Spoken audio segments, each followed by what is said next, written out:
Welcome है आप सभी का तनु क्लासेस में। तो दोस्तों आज हम लोग ऑब्जेक्टिव क्वेश्चन यानी एमसीक्यू सोल्व करेंगे बायोलॉजी यानी जीव विज्ञान के। ये क्वेश्चन से काफी इंपॉर्टेंट है, बोर्ड एग्जाम के लिए काफी महत्वपूर्ण है, इसलिए मैं चाहूंगा कि आप सभी क्वेश्चन को डील करेंगे और सारे क्वेश्चन का आंसर को मेरे साथ कमेंट करते हुए चलेंगे। तो चलिए स्टार्ट करते हैं। सबसे फर्स्ट क्वेश्चन आपका स्क्रीन पर क्वेश्चन कह रहा है कि कीट परागित पुष्प तथा परागणकर्ता में किस प्रकार का संबंध है, यानी किस प्रकार का रिलेशन पाया जाता है, सहकारिता या फिर सहभोजिता या फिर सहकारिता या फिर सह विकास। देखिए इसमें जो रिलेशन होता है, इसमें जो संबंध पाया जाता है वह सहकारिता रिलेशन पाया जाता है, सहकारिता संबंध पाया जाता है। इस तरह से फर्स्ट नंबर क्वेश्चन का आपका बिल्कुल right answer option A right answer होगा। अब देखिए सेकंड नंबर क्वेश्चन कह रहा है कि निम्न में से अकार्बनिक पदार्थों का प्रयोग करते हैं, यानी अकार्बनिक पदार्थ का कौन यूज करता है, कौन प्रयोग करता है, स्वपोषी या फिर अपघटक या फिर मृतपोजीवी या फिर विषमपोषी। देखिए इसमें जो करता है ये स्वपोषी जो होता है ये क्या करता है, अकार्बनिक पदार्थों का इस्तेमाल करता है, यानी अकार्बनिक पदार्थों का प्रयोग करता है। ठीक है, तो इस तरह से सेकंड नंबर क्वेश्चन का भी right answer option A right answer हो जाएगा। अब देखिए थर्ड नंबर क्वेश्चन काफी इंपॉर्टेंट क्वेश्चन है, सारे क्वेश्चन का आंसर को कमेंट करना है, फिर बाद में हम क्या करेंगे कमेंट को रिव्यू करेंगे, जो आपका क्वेश्चन रहेगा उसका आंसर देने की हम कोशिश करेंगे। क्वेश्चन कह रहा है कि अत्यधिक निक्षालन के फलस्वरूप Fe तथा Al यानी लोहा और एल्यूमिनियम धनी मृदा कहलाती है। कैसे धनी मृदा कहलाती है, लेटेराइट या फिर अपघटक या फिर मृतजीवी या फिर विषमपोषी। तो यहाँ जो राइट आंसर हो जाएगा वो हो जाएगा लेटेराइट, यानी अत्यधिक निक्षालन के फलस्वरूप Fe तथा Al धनी मृदा कहलाती है। क्या कहलाती है, लेटेराइट कहलाती है। ठीक है, यानी लोहा और एल्यूमिनियम वाला जो धनी मृदा होगा उसको क्या कहेंगे, लेटेराइट कहेंगे। अब क्वेश्चन कह रहा है कि आयु संरचना का ज्यामितीय निरूपण किसका विशिष्टता है, यानी किसकी विशिष्टता है, किसकी खासियत है, जैविक समुदाय या फिर समष्टि या फिर भूदृश्य या फिर पारितंत्र। आयु संरचना का ज्यामितीय निरूपण किसकी विशिष्टता है। ठीक है, फोर्थ नंबर क्वेश्चन। तो ये जो हो जाएंगे समष्टि की विशिष्टता होती है, किसकी, समष्टि की विशिष्टता होती है आयु संरचना का ज्यामितीय निरूपण। ठीक है, अब देखिए क्वेश्चन नंबर 5 काफी सिंपल क्वेश्चन है, ज्यादा टफ क्वेश्चन नहीं है। क्वेश्चन कह रहा है कि पारिस्थितिक तंत्र में ऊर्जा का प्रवाह आहार श्रृंखला होता है, आहार श्रृंखलागत होता है। पारिस्थितिक तंत्र में ऊर्जा का प्रवाह आहार श्रृंखलागत होता है, एक दिशीय में या फिर द्विदिशीय या फिर बहुदिशीय या फिर निर्दिशीय। तो ये जो होता है ये एक दिशीय होता है, यानी ये एक दिशीय होता है। ठीक है, यानी एक डायरेक्शन वाला। तो पारिस्थितिक तंत्र में ऊर्जा का प्रवाह आहार श्रृंखलागत होता है, तो एक दिशीय होता है, ना कि द्विदिशीय, बहुदिशीय या फिर निर्दिशीय। ठीक है, इस तरह से ऑप्शन ए राइट आंसर हो जाएगा पांचवें नंबर क्वेश्चन का। अब देखिए क्वेश्चन नंबर कह रहा है कि बाघ उपभोक्ता है, कौन सा श्रेणी का बाघ उपभोक्ता, प्रथम श्रेणी में आएंगे या फिर द्वितीय श्रेणी या फिर तृतीय श्रेणी या फिर इनमें से कोई नहीं। तो बाघ जो उपभोक्ता है वो द्वितीय श्रेणी में आते हैं, किसमें, सेकंड सीरीज में, यानी द्वितीय श्रेणी में आते हैं। तो बाघ उपभोक्ता कौन सा श्रेणी का हो जाएंगे, द्वितीय श्रेणी का, यानी ऑप्शन बी राइट आंसर हो जाएगा सिक्स नंबर क्वेश्चन का। क्वेश्चन कह रहा है कि तालाब द्वारा निरूपित पारिस्थितिक तंत्र है। क्वेश्चन नंबर नेक्स्ट क्या कह रहा है कि तालाब द्वारा निरूपित पारिस्थितिक तंत्र है, लेंटिक या फिर लोटिक या फिर जरिक या फिर वेंदिक। ठीक है, तो ये जो है ये एक प्रकार का लेंटिक है, यानी तालाब द्वारा निरूपित पारिस्थितिक तंत्र क्या है, लेंटिक है, यानी ऑप्शन ए बिल्कुल राइट आंसर हो जाएगा। अब आगे बढ़ेंगे नेक्स्ट क्वेश्चन की ओर। क्वेश्चन को ध्यान दीजिएगा। क्वेश्चन कह रहा है कि समुद्र तल पर रहने वाले जंतु को कहते हैं, क्या कहते हैं, समुद्र तल पर रहने वाले जंतु को लेंटिक कहते हैं या फिर पेलाजिक कहते हैं या फिर वेंदिक कहते हैं, फिर लोटिक कहते हैं। देखिए इसको जो कहा जाता है इसको वेंदिक कहा जाता है, यानी समुद्र तल पर रहने वाले जंतु को क्या नाम दिया जाता है, वेंदिक का नाम दिया जाता है, उसको वेंदिक कहकर के मतलब पुकारा जाता है, उसको वेंदिक कहलाते हैं। ठीक है, तो 18 नंबर क्वेश्चन का ऑप्शन सी राइट आंसर हो जाएगा। अब नेक्स्ट क्वेश्चन की ओर। क्वेश्चन कह रहा है कि वायुमंडलीय आर्द्रता को किससे मापा जाता है, यानी वायुमंडल जो आर्द्रता होती है, जो ह्यूमिडिटी होती है, उसको किससे मेजर किया जाता है, किससे मापा जाता है, ऑक्सीनोमीटर या फिर हाइग्रोमीटर या फिर फोटोमीटर या फिर पोटोमीटर। ठीक है, तो ये जो मापा जाता है ये हाइग्रोमीटर के द्वारा, किसके द्वारा, हाइग्रोमीटर के द्वारा मापा जाता है, यानी वायुमंडलीय आर्द्रता को किससे मापा जाता है, तो हाइग्रोमीटर के द्वारा मापा जाता है। ऑप्शन बी राइट आंसर होगा 9th नंबर क्वेश्चन का। अब क्वेश्चन नंबर 10 क्वेश्चन कह रहा है कि गेंडा अभ्यारण्य किस राज्य में स्थित है, यानी किस स्टेट में स्थित है, गेंडा अभ्यारण्य किस राज्य में है, असम में या फिर बंगाल में या फिर उत्तर प्रदेश में या फिर बिहार में। तो ये जो गेंडा अभ्यारण्य है ये है आपका असम राज्य में, किसमें, यानी असम स्टेट में आता है। गेंडा अभ्यारण्य किस राज्य में है, तो ये असम राज्य में है, यानी 10 नंबर क्वेश्चन का ऑप्शन ए बिल्कुल राइट आंसर हो जाएगा। अब क्वेश्चन नंबर नेक्स्ट क्वेश्चन कह रहा है कि विश्व में पाए जाने वाले जैव विविधता हॉट स्पॉट की संख्या इनमें से कौन सी है। ठीक है, यानी विश्व में जैव विविधता, विश्व में पाए जाने वाले जैव विविधता हॉट स्पॉट की जो संख्या है इनमें से कौन सी सही है, कौन सी, यानी कितनी संख्या पाई जाती है हॉट स्पॉट की। ठीक है, 25 या फिर 9 या फिर 34 या फिर इनमें से कोई नहीं। तो टोटल जो संख्या है विश्व में वो है आपका 34, कितना, 34 हॉट स्पॉट पाई जाती है विश्व में, विविधता हॉट स्पॉट पाई जाती है, जैव विविधता हॉट स्पॉट की संख्या कितनी है विश्व में, जैव विविधता हॉट स्पॉट की संख्या टोटल 34 यानी 34 है। ठीक है, अब नेक्स्ट क्वेश्चन की ओर। क्वेश्चन पढ़ेंगे। क्वेश्चन क्वेश्चन कह रहा कि वन्य जीव संरक्षण अधिनियम प्रस्तुत किया गया, कौन सा वर्ष में प्रस्तुत किया गया? वन्य जीव अधिनियम प्रस्तुत, वन्य जीव संरक्षण अधिनियम जो पारित किया गया वो कौन सा साल किया गया? 1972 को या फिर 1981 को या फिर 1986 को या फिर 1991 को। देखिए ये जो पारित किया गया था ये 1972 को किया गया था। कब किया गया था? 1972 को किया गया था वन्य जीव संरक्षण अधिनियम। क्वेश्चन, भारत का राष्ट्रीय पक्षी है, यानी भारत का राष्ट्रीय पक्षी पूछ रहा क्वेश्चन कि भारत का राष्ट्रीय पक्षी कौन है? ठीक है, पेवो क्रिस्टेसस या फिर फ्लेमिंगो या फिर कोलंबा लिविया या फिर सीटेकुला। ठीक है, तो यहाँ आपको राइट आंसर चूज करना है कि भारत का जो राष्ट्रीय पक्षी है वो कौन सा। तो ये हो जाएंगे पेवो क्रिस्टेसस। क्या हो जाएंगे? पेवो क्रिस्टेसस जो है भारत का राष्ट्रीय पक्षी है, यानी नेशनल जो है आपका बर्ड है। ठीक है, इस तरह से 30 नंबर क्वेश्चन का ऑप्शन ए बिल्कुल राइट आंसर हो जाएगा। क्वेश्चन कह रहा है कि निम्न में से किस राष्ट्रीय पार्क में चीता निवास नहीं करता है? यानी निम्न में से किस राष्ट्रीय पार्क में चीता निवास नहीं करता, मतलब चीता नहीं रहता? जिम कॉर्बेट में या फिर रणथम बर्ड में या फिर सुंदरवन में या फिर गिर में? तो यहाँ आपको करेक्ट आंसर चूज करना। ये जो गिर है, यानी गिर जो पार्क है, गिर राष्ट्रीय पार्क जो है, इसमें चीता निवास नहीं करती है, मतलब चीता इसमें नहीं रहता। चीता को आपको इसमें देखने के लिए नहीं मिलेगा। प्रकाश रासायनिक धूम कोहरा निम्न में से किसका उपयोग है, यानी किससे बनता है? यानी प्रकाश रासायनिक धूम कोहरा इनमें से किससे बनता है, कैसे बनता है, किस से मिलकर मतलब क्या क्या चीज मिलकर के प्रकाश रासायनिक धूम कोहरा का निर्माण होता है? सल्फर डाइऑक्साइड पैन एवं धुआं या फिर ओजोन पैन एवं नाइट्रोजन एवं डाइऑक्साइड या फिर ओजोन सल्फर डाइऑक्साइड एवं हाइड्रोकार्बन या फिर सल्फर डाइऑक्साइड कार्बन डाइऑक्साइड एवं हाइड्रोकार्बन। ठीक है, 15 नंबर क्वेश्चन। तो ये जो राइट आंसर हो जाएगा ओजोन पैन एवं नाइट्रोजन डाइऑक्साइड, ये मिलकर के क्या बनता है? प्रकाश रासायनिक धूम कोहरा का निर्माण होता है। अगला क्वेश्चन कह रहा है कि वायुमंडल के निचले भाग से, यानी वायुमंडल के निचले भाग से शिखर तक वायु स्तंभ यानी कॉलम में ओजोन की जो मोटाई किस यूनिट में मापी जाती है, किस मतलब इकाई में मापी जाती है? ठीक है, डाप्सन इकाई या फिर अरब इकाई या फिर पास्कल इकाई या फिर इनमें से कोई। वायुमंडल के निचले भाग से शिखर तक वायु स्तंभ तक की जो मोटाई मापी जाती है वो कौन सा यूनिट इस्तेमाल किया जाता है? वहां जो यूज किया जाता है डाप्सन का यूनिट इस्तेमाल किया जाता है, यानी डाप्सन इकाई के द्वारा मापी जाती है। ठीक है, क्वेश्चन का राइट आंसर ऑप्शन ए बिल्कुल राइट आंसर हो जाएगा। अब देखिए क्वेश्चन नंबर नेक्स्ट की ओर बढ़ेंगे। क्वेश्चन काफी सिंपल क्वेश्चन है। क्वेश्चन कह रहा है कि इनमें से कौन सी ग्रीन हाउस गैस है, यानी इनमें से कौन ग्रीन हाउस गैस है? मीथेन या फिर कार्बन डाइऑक्साइड या फिर CFC यानी क्लोरोफ्लोरोकार्बन बोलते हैं जिसको, या फिर इनमें से सभी? तो इनमें से क्या हो जाएंगे? सभी हो जाएंगे। 17 नंबर क्वेश्चन का तीनों के तीनों क्या है? ग्रीन हाउस इफेक्ट है, यानी ग्रीन हाउस गैसेस हैं। मीथेन भी, CH4 भी और CO2 भी, उसके बाद CFC भी। तो इनमें से सभी क्या हो जाएंगे? राइट आंसर हो जाएंगे। ऑप्शन डी राइट आंसर हो जाएगा 17 नंबर क्वेश्चन का। अगला क्वेश्चन पढ़ेंगे। क्वेश्चन पूछ रहा है कि क्योटो प्रोटोकॉल संबंधित है, यानी क्योटो प्रोटोकॉल किससे संबंधित है भाई? ओजोन क्षय से या फिर हरितगृह प्रभाव से या फिर जल प्रदूषण से या फिर वन्य जीवन संरक्षण से। ठीक है, तो ये जो क्योटो प्रोटोकॉल संबंधित है ये आपका हरितगृह प्रभाव से, क्लियर, यानी ग्रीन हाउस इफेक्ट यानी हरितगृह प्रभाव से क्योटो प्रोटोकॉल संबंधित है, ना कि ओजोन क्षय से या फिर जल प्रदूषण से या फिर वन्य जीवन का संरक्षण से। ठीक है, यानी हरितगृह प्रभाव से कौन संबंधित है? Kyoto protocol. तो 18 नंबर क्वेश्चन का ऑप्शन बी राइट आंसर हो जाएगा। अब क्वेश्चन नंबर नेक्स्ट ध्यान देंगे। क्वेश्चन कह रहा है कि निम्न में से कौन सा रासायनिक पदार्थ ओजोन परत के मतलब ओजोन के परत पर असर डालता है? निम्न में से कौन रासायनिक पदार्थ ओजोन के परत पर असर डालता है?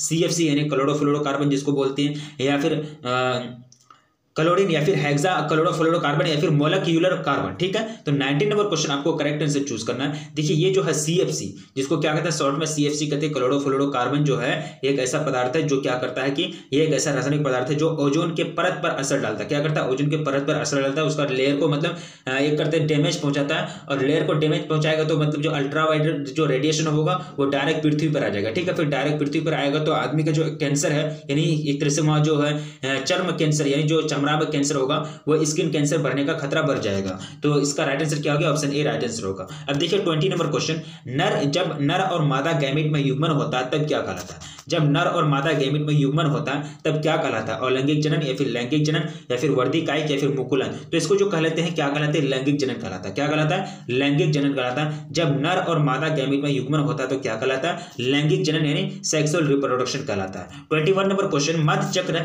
यानी मध चक्र पाई जाती है, किस में पाई जाती है? गाय में, भेड़ में, कुत्ता में या फिर इनमें से सभी? तो ये जो पाई जाती है ये किस में पाई जाती है? 21 नंबर क्वेश्चन। ये इनमें से तीनों के तीनों में पाए जाते हैं मध चक्र। ठीक है, अब आगे बढ़ेंगे क्वेश्चन नंबर 21। क्वेश्चन कह रहा है कि उच्च श्रेणी के पौधों में निषेचन होता है। उच्च श्रेणी के पौधों में कैसा निषेचन होता है? बाह्य निषेचन, आंतरिक निषेचन, जल में या फिर हवा में? तो उच्च श्रेणी के पौधों में जो निषेचन होता है वो कैसा निषेचन होता है? आंतरिक निषेचन होता है। किस प्रकार का निषेचन पाया जाता है? आंतरिक निषेचन पाया जाता है उच्च श्रेणी के पौधों में। फर्टिलाइजेशन अगला क्वेश्चन कह रहा है कि शल्ककंद यानी बल्ब शल्ककंद का उदाहरण है अदरक या फिर जो है या फिर दूब घास या फिर प्याज या फिर आलू। तो आपको राइट आंसर चूज करना है। काफी सिंपल क्वेश्चन है। यहाँ जो प्याज जो है ऑनियन जो है ये किसका उदाहरण है? शल्ककंद का उदाहरण है। क्वेश्चन नंबर नेक्स्ट, स्तनधारियों में निषेचन कहाँ होता है? स्तनधारियों में जो निषेचन होता है वो कौन सा पार्ट में होता है? अंडाशय में या फिर वसीय भाग में या फिर गर्भाशय में या फिर फैलोपियन नलिका में? तो स्तनधारी में जो ये होता है निषेचन होता है वो फैलोपियन नलिका में होता है। किसमें? फैलोपियन नलिका में होता है स्तनधारियों में निषेचन। निषेचन कहाँ होता है स्तनधारियों में? फैलोपियन नलिका में होता है। 25 नंबर क्वेश्चन कह रहा है कि द्विबीजपत्री पौधों के सामान्य भ्रूणकोश में केंद्रकों की क्या व्यवस्था होती है? द्विबीजपत्री पौधों के सामान्य भ्रूणकोश में केंद्रकों की क्या व्यवस्था होती है? आपको राइट आंसर चूज करना है। आपको राइट आंसर चूज करना है 25 नंबर क्वेश्चन का। ये क्वेश्चन आपको भूलना नहीं है। तो ये जो होती है 3+2+3 क्या हो जाएंगे? 3+2+3 ये व्यवस्था होती है। यही मतलब अरेंजमेंट होता है 3+2+3 यानी ऑप्शन बी राइट आंसर होगा 25 नंबर क्वेश्चन का। बीज चोल का निर्माण होता है। अब बीज चोल का निर्माण कहाँ होता है? मतलब बीज चोल का जो कंस्ट्रक्शन कहाँ होता है, कहाँ ये मतलब बनता है, ठीक है? पेरिकार्प में या फिर एपिकार्प में या फिर बीजांड कवच से या फिर न्यूक्लियस न्यूसिलस से या फिर न्यूसिलस से, ठीक है? तो 26 नंबर क्वेश्चन, तो ये जो बनता है ये पेरिकार्प में बनता है। यानी बीज चोल का निर्माण कहाँ होता है? पेरिकार्प में होता है। ऑप्शन ए आपका राइट आंसर हो जाएगा 26 नंबर क्वेश्चन का। काफी सिंपल क्वेश्चन है। क्वेश्चन आपका नेक्स्ट कह रहा है कि निम्न में से किस पादप में बीज तो बनता है लेकिन पुष्प नहीं? निम्न में से किस पादप में बीज तो बनता है लेकिन पुष्प नहीं? मक्का में, पुदीना में, फिर पीपल में, फिर चीर में? तो 27 नंबर क्वेश्चन का बिल्कुल आंसर चीर हो जाएगा। चीर में बीज का निर्माण होता है बट फूल में नहीं होता, बट उसमें फ्लावर जो होता है फूल नहीं खिलता, मतलब पुष्प नहीं होता है। यानी 27 नंबर क्वेश्चन का ऑप्शन डी राइट आंसर हो जाएगा। भूमि फलनी फल है। भूमि फलनी फल कौन है भाई? भूमि फलनी फल आलू या फिर मूंगफली या फिर प्याज या फिर अदरक। तो भूमि फलनी फल के बारे में बोल जाए, ठीक है? तो फल जो हो जाएंगे ये मूंगफली हो जाएंगे, ठीक है? यानी भूमि फलनी फल जो है वो कौन सा है? मूंगफली क्या है? भूमि फलनी फल का उदाहरण है। 28 नंबर क्वेश्चन का ऑप्शन बी राइट आंसर हो जाएंगे। 29 नंबर क्वेश्चन आपका स्क्रीन पर, वायु परागन सामान्यता पाया जाता है। वायु परागन सामान्यता पाया जाता है तिली में या फिर घासों में या फिर आर्किडक्स में, आर्किडस में या फिर लेग्यूमस में, ठीक है? तो ये जो पाया जाता है वायु परागन सामान्यता ये पाया जाता है घासों में। किसमें? वायु परागन जो पाया जाता है सामान्य किसमें पाया जाता है? घासों में पाया जाता है। 29 नंबर क्वेश्चन सॉल्व हो गया मेरा। 30 नंबर क्वेश्चन की ओर ध्यान दीजिएगा। क्वेश्चन कह रहा है कि शोषक मनुष्य एवं अन्य प्लेसेंटल स्तनियों में अंडे का निषेचन होता है। कहाँ होता है? शोषक मनुष्य में एवं अंडे, शोषक मनुष्य एवं अन्य प्लेसेंटल स्तनधारियों में जो अंडे का निषेचन होता है, फर्टिलाइजेशन, वो कहाँ होता है? अंडाशय में, फैलोपियन नलिकाओं में या फिर सर्विक्स में या फिर गर्भाशय में? 30 नंबर क्वेश्चन, तो ये जो होता है फैलोपियन नलिकाओं में। किसमें होता है? फैलोपियन नलिकाओं में, यानी ऑप्शन बी राइट आंसर हो जाएगा 30 नंबर क्वेश्चन का। 31 क्वेश्चन कह रहा है कि सर्टोली कोशिकाएं सहायक होती है। सर्टोली कोशिकाएं किसमें सहायक होती है भाई? एंजाइम उत्पादन में, अंडा निर्माण में या फिर शुक्राणु के परिपक्वन में या फिर अंडाणु के परिपक्वन में, ठीक है?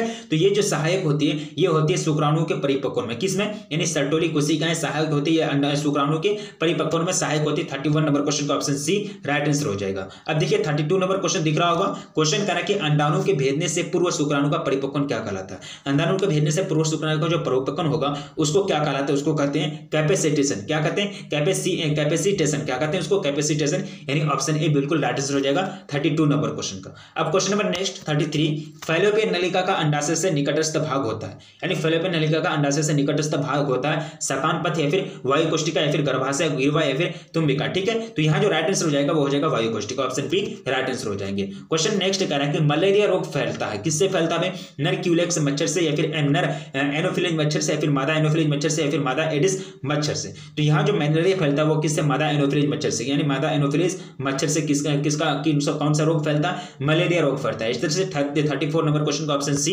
राइट आंसर हो जाएंगे, ठीक है? सारे क्वेश्चन का आंसर को कमेंट करने की कोशिश कीजिएगा क्योंकि आपका मनोबल इसी से बढ़ता है, मतलब कॉन्फिडेंस इसी से बढ़ता है। अब अगर आपको क्वेश्चन बोला जाए उसका आंसर आप पहले से दे देते हैं तो आपका क्या होता है कि कॉन्फिडेंस बढ़ता है। अब देखिए 35 नंबर क्वेश्चन आपका स्क्रीन पर। क्वेश्चन कह रहा है कि कुष्ठ रोग होता है जीवाणु द्वारा, विषाणु द्वारा या फिर कवक द्वारा या फिर उपयुक्त सभी। तो कुष्ठ रोग जो फैलता है ये किसके द्वारा होता है? ये होता है जीवाणु के द्वारा। किसके द्वारा? जीवाणु के द्वारा कुष्ठ रोग होता है। ऑप्शन ए बिल्कुल राइट आंसर हो जाएगा 35 नंबर क्वेश्चन का। क्वेश्चन नंबर नेक्स्ट की ध्यान दीजिएगा, सारा क्वेश्चन सिंपल सिंपल क्वेश्चन है, कोई टफ क्वेश्चन नहीं है। ऑन्कोजीन यानी ऑन्कोजीन इनमें से किसके लिए उत्तरदायी है? कैंसर के लिए या फिर एड्स के लिए या फिर क्षय रोग के लिए या फिर पोलियो के लिए? ऑन्कोजीन के बारे में बात की जा रही है, ठीक है। तो ऑन्कोजीन इनमें से किसके लिए उत्तरदायी है? तो ऑन्कोजीन जो उत्तरदायी है इनमें से कैंसर के लिए उत्तरदायी है, यानी कैंसर जो रोग होता है उसी के लिए उत्तरदायी है ऑन्कोजीन, यानी 36 नंबर क्वेश्चन का ऑप्शन ए बिल्कुल राइट आंसर हो जाएंगे। अब क्वेश्चन नंबर नेक्स्ट की ओर, क्वेश्चन करा कि सारा सिंपल सिंपल क्वेश्चन है, कोई टफ नहीं, कोई टफ क्वेश्चन नहीं है। क्वेश्चन करा कि इनमें से कौन जीवाणु जनित रोग है, ठीक है, यानी जीवाणु से होने वाला रोग, कुष्ठ रोग या फिर क्षय रोग या फिर हैजा या फिर इनमें से सभी। तो यहाँ जो राइट आंसर हो जाएगा वो हो जाएगा इनमें से सभी, मतलब तीनों रोग जो है, कुष्ठ रोग जिसको बोलते हैं, उसके बाद क्षय रोग यानी ट्यूबरकुलोसिस टीबी बोलते हैं, हैजा जो है, ये तीनों के तीनों जीवाणु जनित रोग है, मतलब जीवाणु से होने वाला रोग है। तो 35 नंबर क्वेश्चन का ऑप्शन डी राइट आंसर हो जाएंगे। 38 नंबर क्वेश्चन करा कि एसेटा यानी एसेटाबुलेरिया निम्न में से क्या है? एसेटाबुलेरिया निम्न से क्या है? जीवाणु, शैवाल या फिर प्रोटोजोआ या फिर एकल कोशिका प्रोटीन, ठीक है। एसेटाबुलेरिया निम्न में से क्या है, ठीक है। 38 नंबर क्वेश्चन, तो ये जो है एकल कोशिका प्रोटीन है, क्या है? एकल कोशिका प्रोटीन है एसेटाबुलेरिया, यानी ऑप्शन डी राइट आंसर हो जाएंगे 38 नंबर क्वेश्चन का। क्वेश्चन नंबर नेक्स्ट, आनुवांशिक कूट में कितने कूट होते हैं? आनुवांशिक कूट में कितने कूट होते हैं? 4, 16, 32 या फिर 64? तो आनुवांशिक कूट में जो कूटों की संख्या होती है वो टोटल 64 होती है। कितना होती है? 64। कितना? टोटल 64 की होती है, यानी टोटल 64 पाए जाते हैं कूट आनुवंशिक कूट में। क्वेश्चन करा कि क्वेश्चन क्या करा कि एमनिओसेंटेसिस एक प्रक्रिया है, ठीक है, हृदय में विकार जानने की या फिर दिमाग में कमी ज्ञात करने की या फिर भ्रूण में आनुवंशिक विकास ज्ञात करने की या फिर उपयुक्त सभी। तो 40 नंबर क्वेश्चन का बिल्कुल राइट आंसर हो जाएगा ऑप्शन बी, यानी दिमाग में कमी को ज्ञात करने के लिए, जो डिफेक्ट होता है दिमाग में मेंटल में, तो उसको ज्ञात करने के लिए एमनिओसेंटेसिस एक प्रोसेस है, एमनिओसेंटेसिस एक प्रक्रिया। तो 40 नंबर क्वेश्चन का ऑप्शन बी बिल्कुल राइट आंसर हो जाएंगे, ठीक है। अब देखिए क्वेश्चन नंबर नेक्स्ट, क्वेश्चन करा कि सहेली जो कि मादा गर्भानिरोधक पुटिका गोली होती है प्रयोग की जाती है मासिक, रोजाना या फिर साप्ताहिक, तिमाही, ठीक है। तो ये जो यूज किया जाता है, जो प्रयोग किया जाता है रोजाना किया जाता है, पर डे यानी डेली, ठीक है। अब देखिए 42 RU486 दवा प्रयोग में लाई जाती है। 42 नंबर क्वेश्चन का गर्भपात कारक के रूप में, ठीक है, गर्भपात कारक के रूप में, यानी ऑप्शन बी राइट आंसर हो जाएंगे RU486 नाम याद रखना है, कोड लगा हुआ है 486, ठीक है। देखिए जन्म नियंत्रण सर्वाधिक उपयुक्त विधि है, गर्भपात या फिर मुख्य गोलियां या फिर विरेचन या फिर इनमें बदयाकरण, ठीक है। राइट आंसर चूज करना कि जन्म नियंत्रण सर्वाधिक उपयुक्त विधि है, जन्म नियंत्रण का जो सर्वाधिक उपयुक्त विधि है वो कौन सा इफेक्टिव होगा वही आपसे चूज करना है। तो ये हो जाएंगे ऑप्शन डी आपका राइट आंसर हो जाएंगे, ठीक है। अब देखिए क्वेश्चन नंबर 44 कह रहा है कि केंद्रीय औषधीय अनुसंधान संस्थान द्वारा कौन सी गर्भ निरोधक गोली तैयार की गई है? तो आपको पता होना चाहिए कि उसके द्वारा जो तैयार की गई है सहेली को तैयार की गई, किसके मतलब सहेली को तैयार किया गया है। 45 नंबर क्वेश्चन कह रहा है कि 21वें गुणसूत्र के ट्राइसोमी में कौन सी आनुवंशिक बीमारी होती है? 21वें गुणसूत्र के ट्राइसोमी में कौन सी आनुवंशिक बीमारी होती है, डिजीज होती है? क्लाइनफेल्टर सिंड्रोम या फिर टर्नर सिंड्रोम या फिर दात्र कोशिका अर्धता या फिर डाउन सिंड्रोम, ठीक है। तो ये जो होती है डाउन सिंड्रोम की बीमारी होती है, ठीक है। यानी 21वें गुणसूत्र के ट्राइसोमी में कौन सी आनुवंशिक बीमारी? तो डाउन सिंड्रोम जो है एक प्रकार की आनुवंशिक बीमारी है, तो यही प्रकार की बीमारी होती है। तो 45 नंबर क्वेश्चन का ऑप्शन डी बिल्कुल राइट आंसर हो जाएंगे, ठीक है। तो कितना क्वेश्चन कवर किए? 1 से स्टार्ट किए, लगभग 1 से स्टार्ट किए 45 क्वेश्चन सोल्व किए, ठीक है। और सारा क्वेश्चन इंपॉर्टेंट क्वेश्चन है, और जो क्वेश्चन आपको याद नहीं है तो उसका स्क्रीनशॉट लेंगे, उसका स्क्रीनशॉट लेकर के 1 से 2 बार देखेंगे, वो आपको याद हो जाएगा, ठीक। इसी तरह से आपको तैयारी करनी है, और जितने भी मटेरियल्स होते हैं, जितने भी क्वेश्चन होते हैं बोर्ड एग्जाम के लिए, वो सारा चीज आपको प्रोवाइड किया जाए इस चैनल के माध्यम से। और अगर वीडियो को लाइक नहीं किए तो प्लीज वीडियो को लाइक कर दीजिए, क्योंकि वीडियो बनाने में काफी मेहनत लगती है। और अपने दोस्तों में एक बार जम करके शेयर कर दीजिए, क्योंकि इस तरह का कंटेंट उनको भी मिलना बहुत जरूरी है। और एक बार मैं बता दूं कि आप जो भी केमिस्ट्री, बायोलॉजी या फिर फिजिक्स जितने भी पढ़ते हैं, जितने भी आपका साइंस सब्जेक्ट है, वो सारा चीज आपको प्लेलिस्ट में जाकर के मिलेगा, चैनल का प्लेलिस्ट में जाकर के सब कुछ आप कवर कर सकते हैं, ठीक है। क्योंकि चैनल आपका बहुत इंपॉर्टेंट चैनल है और आपको बोर्ड एग्जाम के लिए काफी कारगर साबित होगा, हेल्पफुल साबित होगा, इसलिए चैनल को सब्सक्राइब जरूर कर लें। तो रखिए अपना ख्याल, मिलेंगे फिर नेक्स्ट वीडियो में, तब तक के लिए जय हिंद।